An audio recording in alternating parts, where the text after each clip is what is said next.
ओम श्री स्वामी समर्थ. तुम्हा सर्वांचं आपल्या यूट्यूब चॅनेलवरती मी अगदी मनापासून स्वागत करते. स्वामींच्या चरणी एवढीच प्रार्थना करते की तुमच्या मनातील सर्व चांगल्या इच्छा स्वामी कृपेने लवकरात लवकर पूर्ण होत. तर कार्तिक महिन्यामध्ये कार्तिक मास चालू झालेला आहे आणि कार्तिक मासामध्ये जी व्यक्ती या वेळेत तुळशीला अर्पण करते ही एक वस्तू ती बनते अतिशय श्रेष्ठ. झोपडी सोडून बंगल्यात राहू लागते ती व्यक्ती आणि असं आपल्या शास्त्रांमध्ये स्वतः लिखित आहे, वर्णित आहे. याचं महात्म्य काय आहे हे संपूर्ण आपण आजच्या व्हिडिओमध्ये पाहणार आहोत. तर कार्तिक मास हा श्रीहरी विष्णूंना समर्पित आहे. कार्तिक मासामध्ये दान, पुण्य आणि धर्म आपण जे काही करू त्याचं जे फळ आहे ते अखंड आणि चिरंतर राहणारं असतं. ते कधीही कमी होत नाही किंवा नाश पावत नाही. यासाठी आपल्याला रोजच्या रोज एखाद्या नदीमध्ये स्नान करायचं असतं की ज्यामुळे आपल्या सर्व पापांचा नाश होतो आणि आपला भाग्योदय लवकरात लवकर उजळायला सुरुवात होतो. आपला भाग्योदय हा व्हायला सुरुवात होतो. श्रीमंती ही आपल्या श्रीमंतीची रेषा ही प्रत्येकाच्या हातावरती असते, ती प्रखर व्हायला सुरुवात होते. तर यासाठी आता प्रत्येक रोजच्या रोज जर आपल्याला नदीला स्नान करणं शक्य होत नाही, यासाठी काय करायचं आहे, एक गंगाजलाची बॉटल आपल्या सोबत ठेवायची आहे आणि आपण ज्यावेळी आंघोळीला जातो त्यावेळी 2 थेंब गंगाजल या पाण्यामध्ये टाकायचं आहे.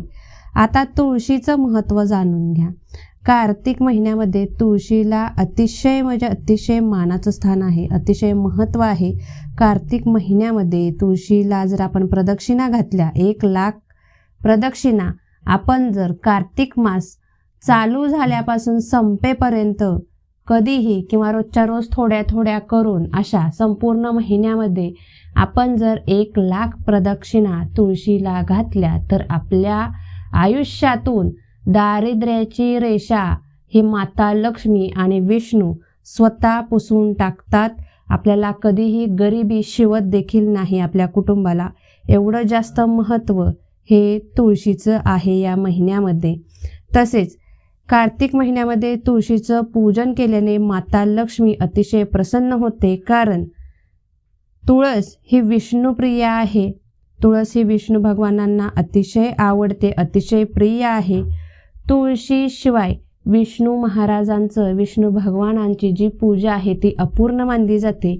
त्यांच्या पूजेमध्ये तुळस जर नसेल तर तुम्ही कितीही मोठं हवन करा, कितीही मोठी पूजा करा विष्णुदेवांची, मात्र तिथे जर तुम्ही तुळशीचा वापर नाही केलात, तुळशीच्या पानांचा वापर नाही केलात तर ती पूजा ही अपूर्ण मानली जाते. यासाठी आपल्या सर्वांना सांगितलं जातं की जर तुमच्याकडे कोणताही पदार्थ नैवेद्यासाठी नसेल एखादी पूजा झाल्यानंतर विष्णुदेवांच्या, तर तुम्ही फक्त तुळस एका वाटीमध्ये किंवा प्लेटमध्ये ठेवायची आहे आणि तिचा नैवेद्य म्हणजे तुळशीचं पान वाटीमध्ये किंवा प्लेटमध्ये ठेवायचं आहे आणि त्याचा जो नैवेद्य आहे हा श्रीहरी विष्णूंना अर्पण करायचा आहे, दाखवायचा आहे. यामुळे आपली पूजा ही परिपूर्ण मानली जाते आणि संपूर्ण पूजेचं फळ हे आपल्याला भेटत असतं.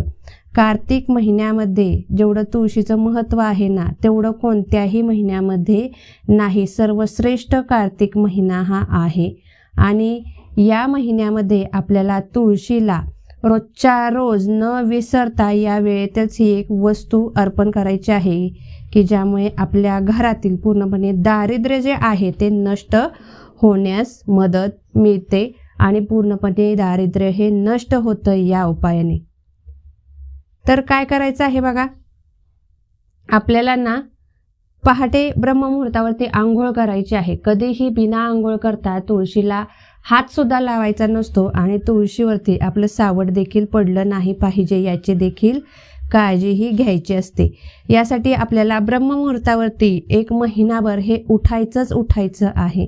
ब्रह्ममुहूर्तावरती उठल्यानंतर तुळशीला जल अर्पण करायचं आहे. आता हे जल अर्पण करत असताना तुम्हाला यामध्ये 1 चिमूटभर हळद ही घ्यायची आहे आणि न चुकता प्रत्येक गुरुवारी 1 चमचा कच्चं गाईचं दूध, आता गाईचं दूध नसेल तर काय करावं, म्हशीचं वापरलं तरी देखील चालेल, मात्र असं करू नका की गाईचं भेटलेलं नाही म्हणून कुठलंच वापरलं नाही. सर्वश्रेष्ठ हे शास्त्रांमध्ये गाईचं दूध हे सांगितलेलं आहे.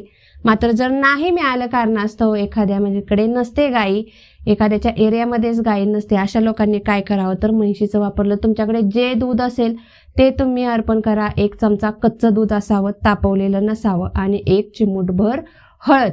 यामुळे घरात अतिशय भरभराटीही यायला सुरुवात होते.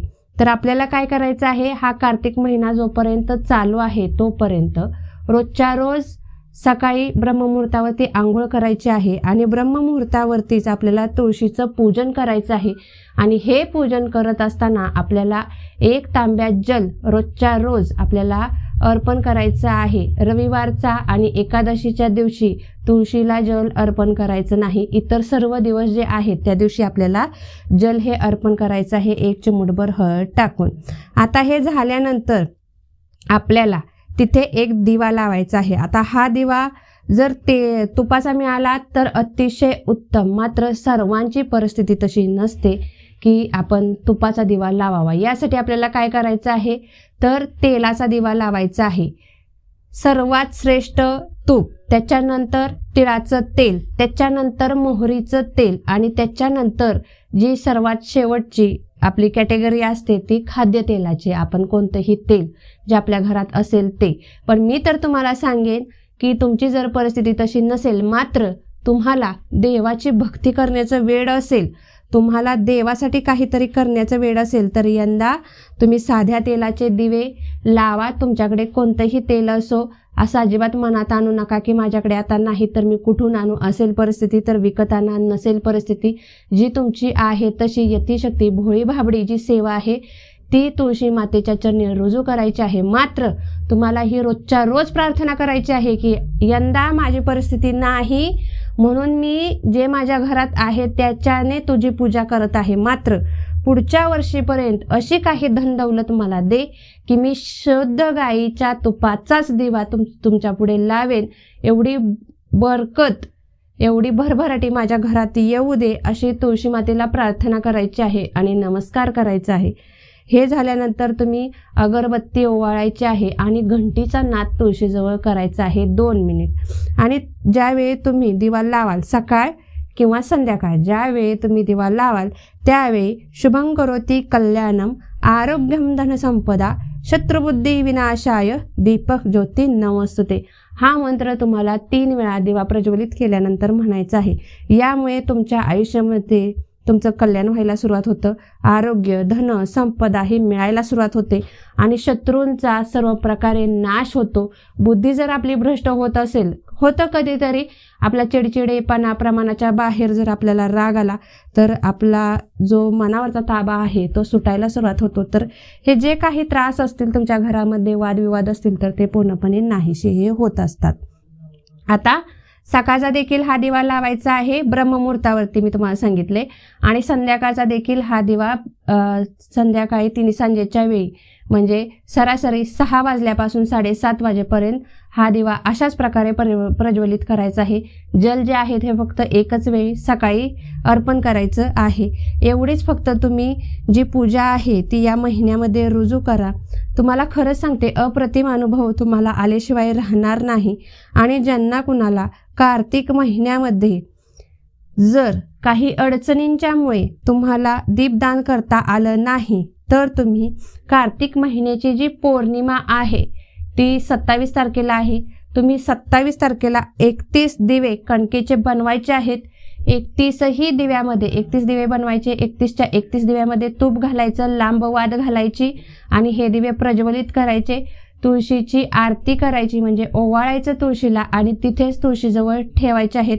यामुळे तुम्हाला संपूर्ण कार्तिक महिन्याचं परिपूर्ण फळ हे भेटत असतं.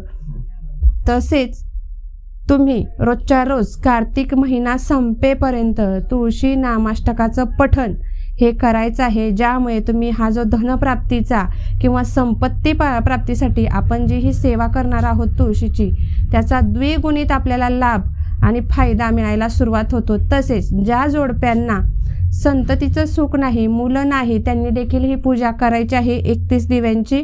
आणि ज्यांचं लग्न वगैरे होत नाही, लग्नामध्ये काही बाधा असतील, अशा व्यक्तींनी देखील 31 दिवे लावून आपल्या तुळशी मातेला अर्पण करायचे आहेत हे दिवे.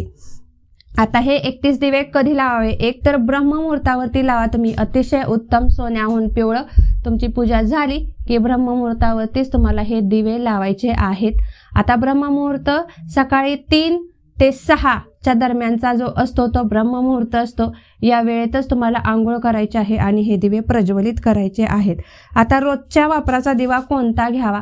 तर तुम्ही रोजच्या वापरासाठी एखादा की नाही तांब्याचा किंवा पितळेचा दिवा घेऊ शकता. निरांजन ज्याला आपण बोलतो ते घ्यायचं आहे आणि रोजच्या रोज ते लावायचं आहे. असं जर करू शकत नसाल तर तुम्ही मातीचा लावलात तरी देखील चालेल. देव हा भक्तीला भुकेलेला असतो. पूर्णपणे श्रद्धेने आपल्याला भक्ती करण्याची गरज असते. तो आपल्या हाकेला धावतच येतो.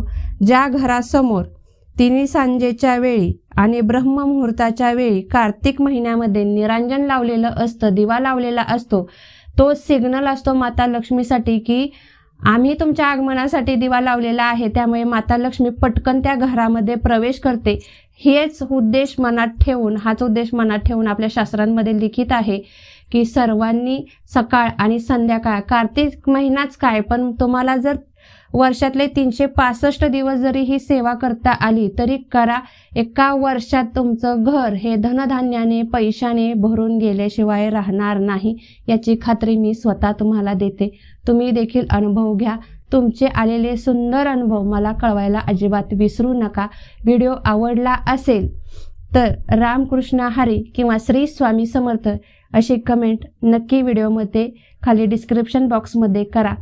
तर आजची माहिती ही एवढीच होती. झालेली सेवा स्वामींच्या चरणी रुजू करून आजचा व्हिडिओ मी इथेच थांबवते. धन्यवाद. श्री स्वामी समर्थ.